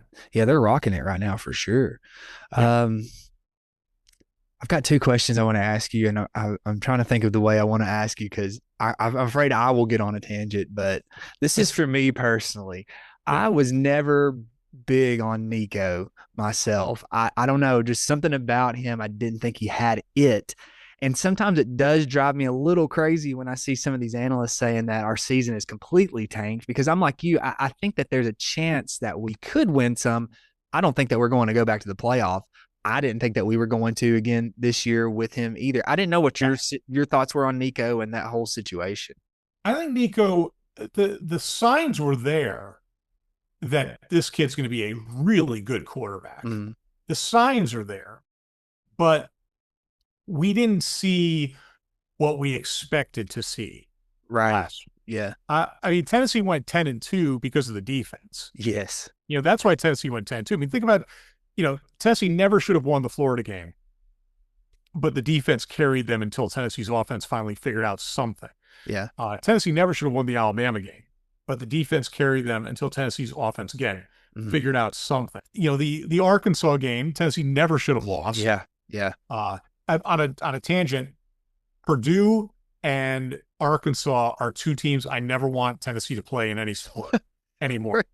They don't match up well. Right. Yeah. So I think Nico certainly has the potential to be a really good quarterback. I don't know if it's going to work for him out there at UCLA. He's got nobody around him. Mm-hmm. But he wasn't as good as he was supposed to be, and the amount of money they were paying him, and the amount of attention that he was getting. Yeah. Tennessee did not get the return on their investment. If you have somebody playing quarterback at the level that Tennessee was, that team should have been an 11-1, possibly 12-0 team last year. Right. Yeah. I mean, I agree. So yeah, I like Nico as a quarterback. I think he's got a ton of potential, but in his 2 years at Tennessee, he did not live up to that potential. Yeah. One of my favorite tweets that I have seen that was like passed around my friends group was, how do you spell Iamaliava? And they had put Garantano. It's funny because I am writing the next book and I'm going through some of the Garantano stuff. Yeah. And that was the most bipolar quarterback in the history of college football, because there were times that he looked tough and mentally strong and is going to find a way to win games. He's not going to go out there and fling it for 500 yards a game, but he was a tough kid. Yeah. And then there were times he would be out there and it looks like he's never played quarterback in his entire life. Yeah. And that was the Garantano experience. Yeah. And I feel bad for the kid because he was, thrown. It seemed like every year there was a new coach, a new offensive coordinator, new system.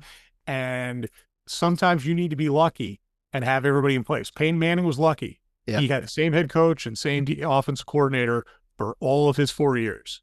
And more, that's not the reality of the situation. Yeah. So. I think the things that honestly remind me of the two quarterbacks is, I mean, when you look at their builds, they look fantastic. You know, they both Yeah. look like they would be stud quarterbacks.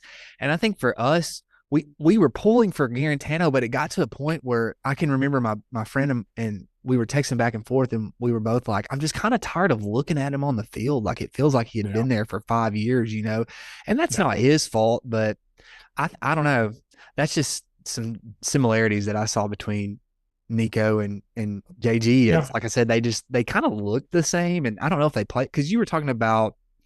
I'm thinking about the Arkansas game where Nico rolled out, you know, and it's fourth down, and he pulls up short of the first down marker, and it was just like, what are you It's just, doing? and, it's incredible that Tennessee had that with Joe Milton at the end of the Ole Miss game a couple of Yeah, years before that. I mean, I've never seen plays like that in my entire life, and yeah, very few, yeah, especially not in that type of a situation. yeah. And it just that is just a sign that the quarterback is not mentally there yet. Right. You Yeah. know, I mean, you wouldn't see 95% of all the quarterbacks do anything like that. They realize, okay, no matter what, if I get to the 17-yard line, I just got to throw it in the air. Yeah.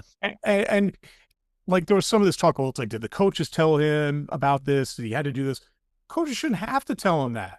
Right. The quarterback realizes we got 2 seconds to go and we're on the 17 and we're down 7 or 5 or whatever it was. Yeah. You've got to get the ball in the end zone. Yeah. You're not going to run it. And if you're going to run it, don't run out of bounds. Oh my gosh. So, And that was a quiet ride home. We were at a friend's house watching that. It was not happy times. But the other question I was thinking of, this is another kind of one I didn't put in the notes, but it just popped in my head. We talked about the Dooley stool moment. Which one's more embarrassing though? Dooley on the stool or Pruitt wearing the checkerboard head sock? I still go, I think that COVID was a weird time for all of us. So I'll give him a little bit of the benefit of the doubt there. Yeah. The Dooley thing was somebody had to make a conscious decision to bring a stool to the sideline for him to sit in. Pruitt just had that thing on him and just kind of threw it on. Yeah. You know, the thing was already there. So I still go with the stool. I'll still go with the stool. Yeah. Pruitt reminded me of a lot of people, unfortunately, that were around us at the time. And I felt like he was just kind of like, look, I got it on. You wanted me to have it on. I got it on. So, if I remember correctly, he got like a huge fine from the SEC I think so. for that. Yeah. Yeah.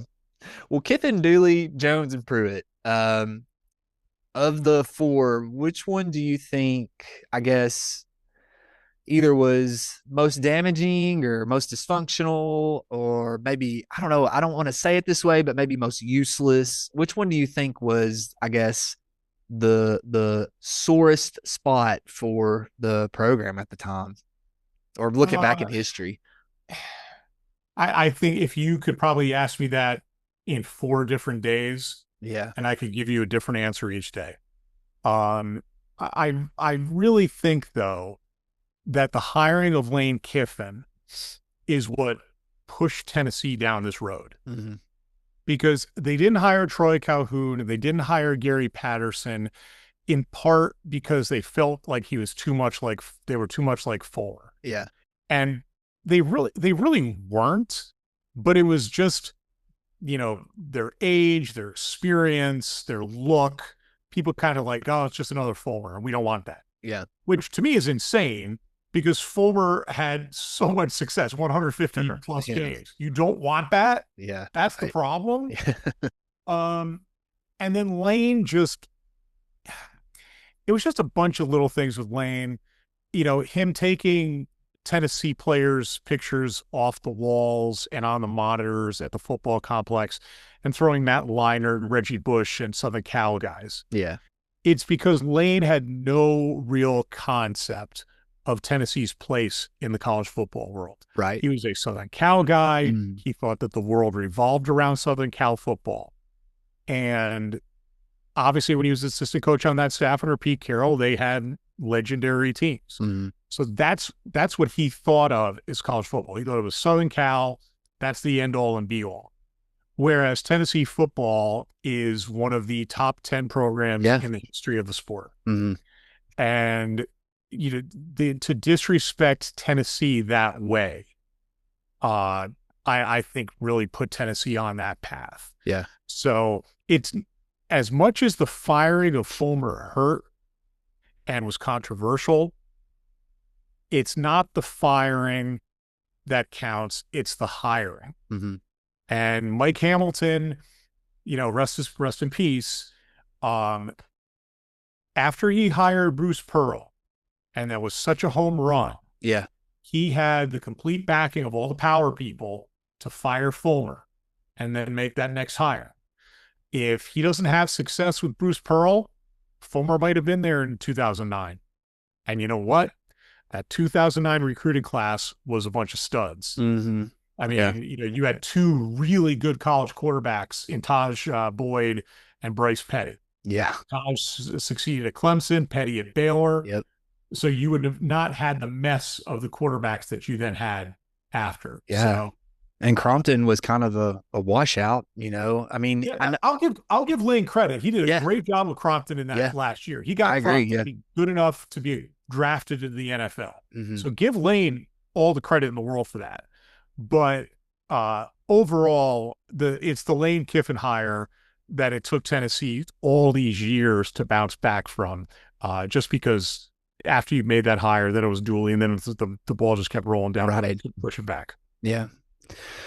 Well, I've got some questions about the writing process. What was your process for this? I know you talked about doing sports casting in Knoxville and journalistic writing. Did you gather all your sources at once, or did you kind of like, I'm doing an interview that will also pair with the project I've got going on here?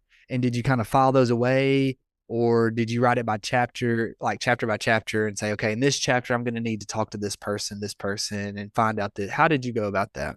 Honestly, it was kind of just throw everything at the wall and see what works. Okay. Like I would just be thinking, okay, what's interesting about the Tennessee Vandy game in 2013? And it was the fact that Vandy's quarterback was a Maryville kid and led Vanderbilt to the win in Butch Jones's first year. I thought that was interesting. So I called him, talked to him for a little bit. I had heard about Brent Kendrick's situation when Tennessee pushes him back on the field, but he's got a concussion, a really dangerous situation that has really affected his family. And so I talked to his mom for that. These were things that I kind of just looked at, things that I thought were interesting. And it's kind of the way my writing is. I kind of do these things for myself, and I hope that people like them. Yeah. And that may or may not be the right way to look at it. I think that my interests kind of pair pretty well with the interests of Tennessee fans. Mm-hmm. So people I try to talk to, or were actually able to talk to, I think that they fit that bill. Lane, we'll talk at any time. So he was great to talk to. Zach Azzani, Tennessee assistant coach, was great to talk to. There were a bunch of guys I wanted to talk to that just flat out wouldn't talk. They wouldn't talk for the book. That's okay. Yeah. That's okay. I mentioned Jeff Pearlman at the top of this podcast, is that he's written books about Brett Favre and Bo Jackson, great books, and he never talked to them for the book. They wouldn't talk to him for the book. Sometimes you can do better by finding the people on the periphery that have the stories. Try to find the guy that was a third string kicker. Try to find a guy who was team manager. These are things, they're the ones who are around it all the time. They can, and they can probably look at it more independently that way too. So I have a normal job. So I would come home at night and just kind of do stream of consciousness, go through that 10-year period. I think that helped too, because I could do it chronologically. And while I may not be able to do all my 2009 interviews in a week and then do all my 2010 interviews in a week, at least I knew the way the direction of the book was going. Yeah. So it wasn't like I had to bounce all over the place. So, and that's kind of the way that I'm looking at the next book too, is I'm trying to even jot down notes as they come, because I know I'm going to forget something. Yeah. And I don't want to write the book and have a lot of people saying, hey, why didn't you mention this? And it could be that I just flat out, forgot. So, that's kind of my process. I know every author has a different way of doing things. For me, it was just kind of kind of guerrilla warfare. You have the time that you can, and you try to bang it out as quickly as you. And honestly, for me, it was to try to bang it out as quickly as I could, because there was another book about Tennessee athletics that was supposed to be coming out around the same time. I can't remember the name of it. And I remember talking to Jeff Pearlman, because I talked to him a few times for different things. And I said to him, okay, so I would like to spend a few more months on this book, but I know there's another book probably coming out around the same time. He goes, get your book out now. Because he'd read a book about Barry Bonds, and then a book about Barry Bonds came out like a week before his, and his was completely ignored. And frankly, I was afraid of that. Yeah. So I tried to get it out as quickly as I could, still being conscientious, making sure all my facts were checked. And, but I think the book would have been better if I was able to give it another 2-3 months, but I don't think it would have been significantly better enough for me to risk it. Yeah. One thing you said that I really loved, we've been lucky. I know that this podcast is small, and I really appreciate you doing it. Of course. And we've been lucky to interview, I think you're our 5th author so far, and they've all said the same thing with that. I wrote this for myself, and I love that, to be honest with you. So yeah, I love that. You were talking about coming home and writing. Did you, were you like, I'm going to write 1,000 words a day, or I'm going to write a paragraph or 2, or I need to get this done in a week, or I'm going to get this done when I can get it done? No, it was when I'm going to get this done as I can get it done. And this is funny. So I had the book pretty much written. It was pretty much exactly done. I was getting it proofread and figuring out how it was going to get published on Amazon, all these things. And that's when the open records request came out with the Currys. Okay, yeah. And I had to completely change the last 4 or 5 chapters of the book. Yeah. I mean, so, that was that, because I couldn't ignore it, because the stuff in there was just too good. So I remember there was a weekend where I basically hunkered down and wrote like 4 or 5 chapters. At least outlined most of them. Then I figured, okay, if I can get an interview with a sportscaster or a writer or a player, I'll add that in. But otherwise, I'm getting all the basics in. Yeah. So there was a weekend, I got multiple chapters done. And then there'd be like a week that would go by and I might have written 1 page. So it really varies depending on what the, family and work life kind of can allow. Yeah, I get that. One thing I thought was interesting with your book, I noticed you had some fan perspectives in there too. And I didn't know if you were talking about being a sportscaster. And I know when you're doing, I believe you're at WBIR, correct? Well, I started at BIR and then I was at Channel 6 for 10 years. Okay. So you were, I know that doing the local news, you will talk to, I guess, a lot more of the fans than maybe at like an ESPN or something like that. So I didn't know if that was kind of like your background. You felt that it was really important to bring in the fans' perspectives on this. I just thought that was really neat, and I didn't know what you had to say about that. The original title of the book was going to be something like "The Fans Finally Won." Okay. And I think that the fans were just such a huge part of the story. Not only with Schiano Sunday, but everything that kind of led up to it over those 10 years. So I felt like they could tell the story, in a impactful and interesting perspective, much like broadcasters can and writers can and players can and coaches can. And I thought that they had something in there that was of note. And I definitely think it made the book better. Yeah, I enjoyed it. I'd never seen a nonfiction book that included the fan perspective. So yeah, I thought that was really neat. Yeah. So you did a lot of writing, reporting, research. You were around the program. You talked about you were at Channel 6 for 10 years and WBR before that. Covering this decade, I know that I've talked to you, like the fans come out and I've said this is a rough decade, but for you, all the research and reporting, what was the most surprising thing of this decade that came out to you?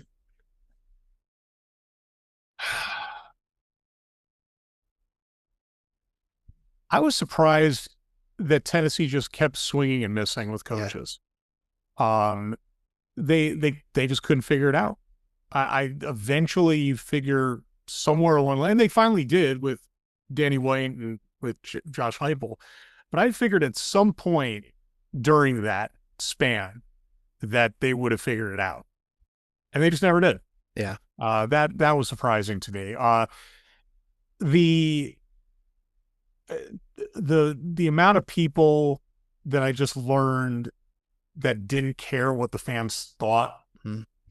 I couldn't understand that, because in this day and age, you've got to find a reason. You've got to give fans a reason to pay that money, drive to the stadium, deal with parking, uh, deal with walking, find a way into cramped seats. Yeah.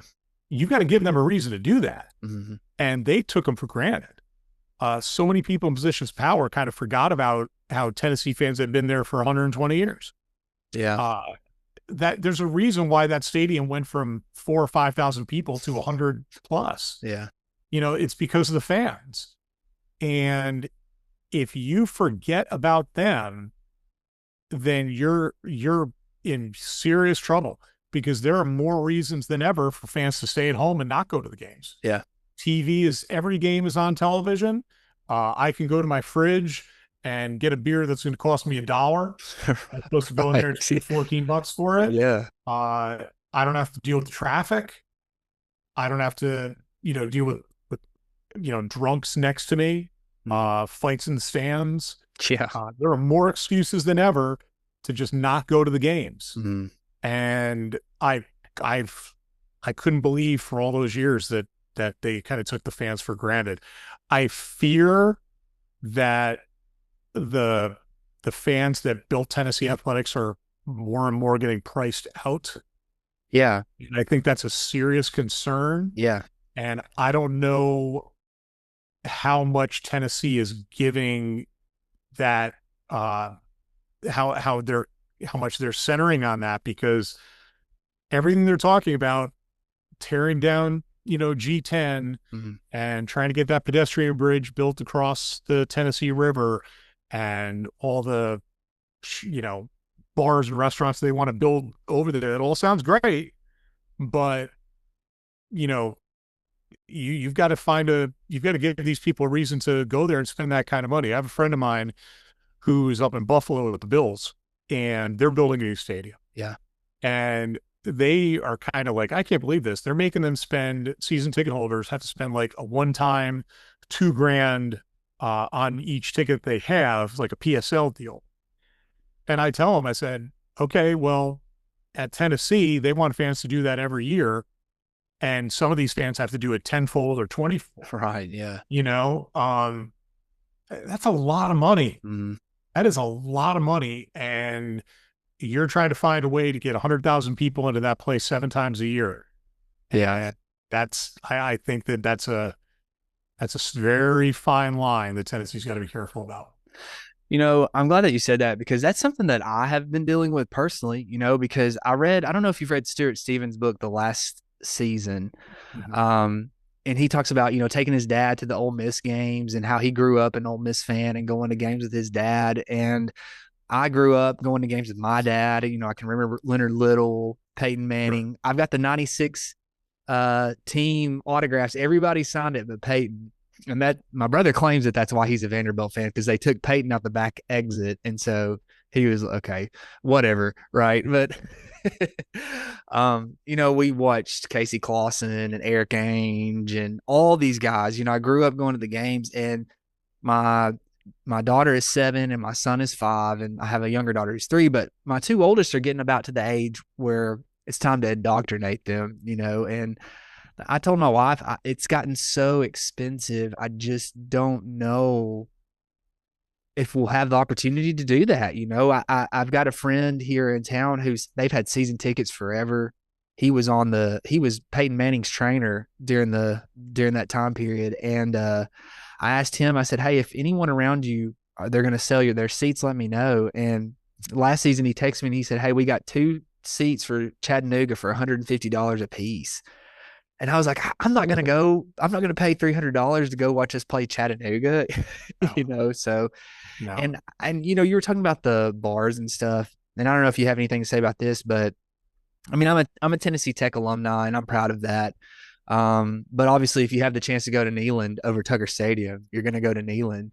But we've gotten season tickets to Tech because I don't know, like I just feel like the heart of college football, what we love about it, is kind of slowly disappearing. No, it absolutely is, and that's sad. I just as a case in point, what you're saying, I'm going on SeatGeek and just looking, and UAB game, Yeah. minimum $100, Right. Yeah. for the UAB game. Yeah. It's you just have to decide if it's worth it, especially if you're bringing like if you a wife and a couple of kids, and Yeah. I mean that's a major expense. Yeah. I mean you can't get into the Georgia game for under 300 now. Oh, yeah. So I, I've been lucky enough that I can, take my kids to a couple games a year. My daughter's at UT now, and it's I just hope that they understand that you will eventually get to a level that people are just going to say no mas. Right. Because it's just, whatever. I mean, when the economy's good and people are spending money on entertainment and your team's winning, that's great. Yeah. But when the economy slips a little bit, and we may be in that area now, Yeah. people make cuts. Mm-hmm. And one of the first things you have to cut is entertainment. Yeah. And if you're a family and you're trying to make ends meet, I'm not even talking about like being, lower class. I'm saying middle class. Yes. How do you justify spending $1,000 for one football game that you should watch free at home? I agree. Yeah. And that's something that Danny White's got to figure out, and every athletic department across the country, be it a Power Four conference or be it Tennessee Tech or whoever it is, that's something they've all got to figure out for themselves. Yeah. I mean, I'm afraid that it will turn into, I don't know how else to say it, but like an elitist sport. Do you know what I mean? Especially the upper levels, because, the season tickets at Tech, $175 for 5 people. So we get 5 seats with that. And like you said, I don't even know that would buy a ticket to UAB or something. Do you know what I mean? So here's a question. Can you tailgate at Tennessee Tech games? You can, but okay. I don't know how many people will be there. Okay, but can you spend time with your family? Can you spend time with your friends? Oh yeah, That's sure. the important thing. Right? That's what Tennessee and so many of these other great college programs were built on. Mm-hmm. Was your dad went, your grandfather went, his father went. Yeah, and if they don't find a way to keep that family line thing going, yeah, and they're pricing people out of it, then it kind of turns into what the NFL is. Yeah. Because the NFL, think about it this way, those owners make a profit before a single ticket is sold because the TV money is so big. Right. Yeah. And if Tennessee continues pricing people out of it, then college football just becomes a television show. Yeah. And to an extent, I think it is now. I was going to say, I feel like that for the most part, it almost is. Yeah. Yeah. We all wax poetic about how things were better when we were younger. And part of that is just nostalgia. Right. And the fact that when we were younger, we really had no responsibilities. Right. Yeah. And didn't understand the ramifications of economics and things like that. But I mean, as great as it is to be around Tennessee football right now, you can't tell me that this is better than the 89 to 2001 Vols. Yeah. I mean, those games were entertaining and they were fun, and that you didn't have to take out a second mortgage to go to games. Right. Yeah. Like I remember I went to the national championship game in Tempe, and I paid $200 for my ticket. Wow. And I thought that was blood money at the time. Yeah. And now that ticket would be $2-3 grand. Mm-hmm. So, it's a different day now. I just hope that Tennessee doesn't get too far in front of their skis. Right. Yeah. Well, I've got here, I teach journalism. I have a journalism class. We have a newspaper and we do media guides and things like that. And I got a few students who they want to become journalists, and they're looking at going to UT and places like that. I don't know if you had any advice for those students about taking that step towards journalism. I do, and it's not going to be advice they probably hear from a lot of people. Um, I was in sports broadcasting for 15 years, and journalism is a huge part of that. Yeah. And I wanted to do that job since I was 7 years old. It's all I ever wanted to do was to be a broadcaster. And when you're young and making no money or used to making no money, it's fine. It's great. It's exciting. And you can go to the games and it's fun. Um, and you can tell good stories. Mm-hmm. But as you get older and you have responsibilities, and maybe you have a spouse, maybe you have maybe a kid or two, maybe you have a mortgage, maybe you have a car payment, things like that, there's just not a lot of jobs out there that are worth the effort that you have to put in. And journalism just does not pay what it used to. Mm-hmm. I mean, we kind of all miss the glory days of it. You know, when columnists were kings in these towns, we see that newspaper circulation has gone way down. Websites have obviously grown, but how do you monetize that? Right. So I taught classes at UT every year, and I say that exact thing. And then I said, if I was going into this today as a young person, I would find a regular 9 to 5 job and I would freelance because that's what I do now. Yeah. Is that I have a regular job that I absolutely adore. It is the best decision that I ever made working with the Tennessee Department of Transportation. I feel, you know, I feel pride in the work that I do in helping the public. But I can still do sports from time to time in writing or in play-by-play, and that gets that itch out. Yeah. I don't need to do it every day. And every person eventually is going to have to make that choice that gets into a journalism broadcasting type field. And it's a tough choice to make. Yeah. But eventually you'll get to the point where you're like, okay, is it worth it for me to, you know, miss this time away from my friends, miss this time away from my family? Like when I was younger, there were, I had friends that got married that I wasn't able to go to their weddings because I had to work on a Saturday in May. Yeah. And that's tough. So you just have to decide what's worth it for you and then make that decision from there. But just understand that it's a tough business and you've got to be prepared for, you know, the struggles that could ensue from that. Thank you. That was awesome. Okay. You've mentioned a couple of times a sequel, I guess, another book coming out. Tell us a little bit about your upcoming book. Yeah, so there will be a Decade of Dysfunction 2. I don't know what the exact title is going to be. There's really not as much dysfunction anymore, so I don't think I can use dysfunction, but it's going to come out 10 years after this one. Okay. So the first book came out spring, summer 2018, so this will come out spring, summer 2028. And it's going to do just what this first book did. It's going to look at the 10 years of Tennessee athletics. And the nice thing about it is that I can put more into the success of baseball, the success that men's basketball has had. It would be great if men's basketball could get to a Final Four, you know, put that capper on it. But Tennessee winning a national championship in baseball was obviously great for the book, great for Tennessee fans and Tennessee athletics and the university itself. You know, and it's funny though, because I look at 2018, 2019, 2020, and there was a lot of dysfunction around that. Yeah. But since then, since the hiring of Danny White, things have turned around. That was a big boy hire. Tennessee finally realized, okay, it's not working the way that we're doing it. We're going to probably overpay for what we want to pay for this position because we've got to get this working out. Because the athletic department can't continue to be a financial and emotional strain on the university. And that's what it had become for really 14, 15 years. So, you know, this next book will kind of look at especially the hiring of Danny White and how things changed, and then obviously center a lot on the you know, both the great times in Tennessee sports, like the 2022 win over Alabama, and the times that people wonder what might have been, like Tennessee's 2022 loss at South Carolina. Yeah, and we'll go in depth on all those type of things.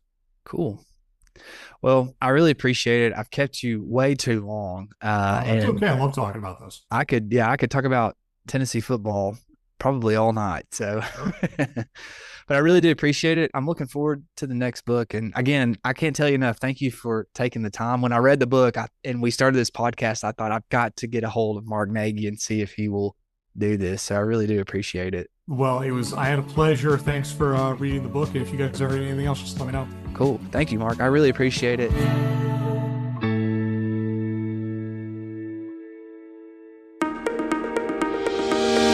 Hey, if you're a fan of good conversations and fresh takes on literature and the kind of school stories that stick with you long after the bell rings, well, I've got a podcast for you. It's called With Honors, and it's where my high school students have taken the microphone, not just to analyze books or talk about our lessons, but to reflect on what we've learned this year, have conversations about what surprised them, how our literature and classroom experiences connect to their real lives.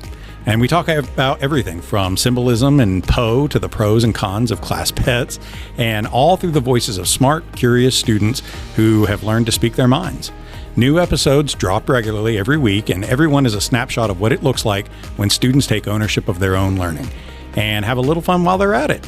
You can find With Honors on Spotify, Apple Podcasts, and our YouTube channel, so check them out.